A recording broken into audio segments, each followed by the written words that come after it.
Hello, my name's Lee, and today I'm here to talk to you about the wonderful, wonderful world of student finance. If you're applying to a UK university, you've probably seen, read or heard that you have to pay tuition fees to go to university. Now, universities in the UK can charge up to £9,250 a year to go to university, which probably means you're going to need some kind of financial support or loan. Luckily, the UK government have got you covered with that, but eligibility is your first port of call. Eligibility for student finance boils down to four main factors. Firstly, the university. 99% of all the UK and EU universities are eligible for student finance, so you don't need to worry about that. Second one is the course. Again, 99% of all courses in the UK and the EU are backed by student finance, so again, not really any cause for concern there. Number three, always make sure it's your first time. If you're going for a second degree, chances are you're not going to be eligible for student finance. And finally, the most important one is residency status. If you're a UK national or have pre or settled status and you've lived in the UK for the last 3 years, generally you're eligible for student finance. But if you want to check your eligibility in more detail, please visit the government website. So if you're eligible for student finance, the loan boils down to two main sections. You get the tuition fee loan and the maintenance loan. The tuition fee loan is basically available to everyone as long as it's your first time at university. Think of this as your subscription to university. This pays for everything that you see in your time at university. It pays for the cost of your teaching, so all the staff, the facilities, and everything that you see around you. The maintenance loan is the second loan that you have, and that is your money to live on.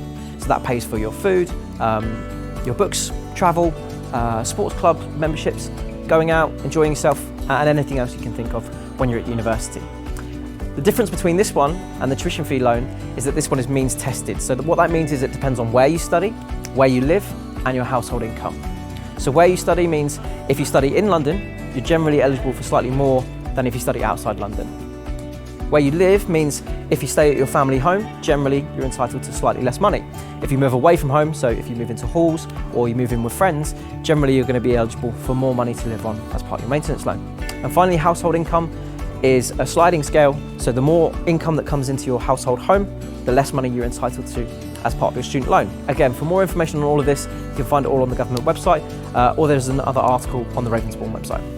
Unfortunately, all of this money does eventually need to be repaid, but it's not scary. Although you come out with debt, think of it more as a graduate tax than a loan, because you only pay it back when you're earning over a certain amount, when you're in work, and you only pay a small amount of your monthly income.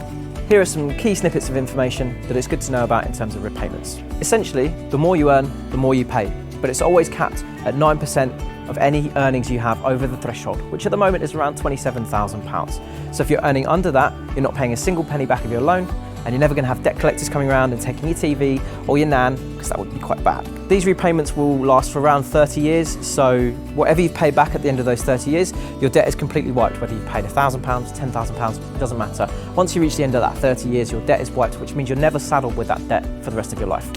If you take a career break, you go travelling, then your repayments will just stop until you're earning over the threshold again. One key thing to note is that interest is applied from the day that you start your course.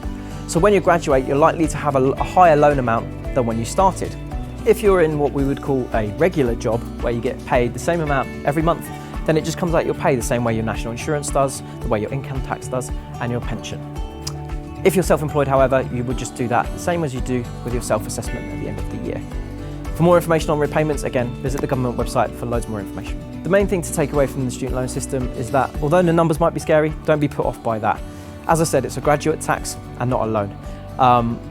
At Ravensbourne, we're here to develop you socially, culturally, and equip you with all the skills you need for a really lifelong career in your chosen field. For more information, you can visit websites like Black Bullion or Money Saving Expert for loads of really independent expert advice on the student loan system.